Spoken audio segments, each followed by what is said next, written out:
اے نبی اللہ تم کو اور مومنوں کو جو تمہارے پیرو ہیں کافی ہے۔ اے نبی مسلمانوں کو جہاد کی ترغیب دو۔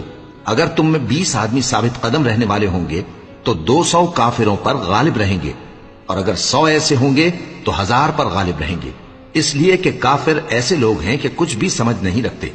اب اللہ نے تم پر سے بوجھ ہلکا کر دیا اور معلوم کر لیا کہ ابھی تم میں کسی قدر کمزوری ہے، بس اگر تم میں 100 ثابت قدم رہنے والے ہوں گے تو وہ 200 پر غالب رہیں گے، اور اگر 1000 ہوں گے تو اللہ کے حکم سے 2000 پر غالب رہیں گے، اور اللہ ثابت قدم رہنے والوں کا مددگار ہے۔ پیغمبر کو شایع نہیں کہ اس کے قبضے میں قیدی رہیں جب تک کافروں کو قتل کر کے زمین میں کثرت سے خون نہ بہا دے۔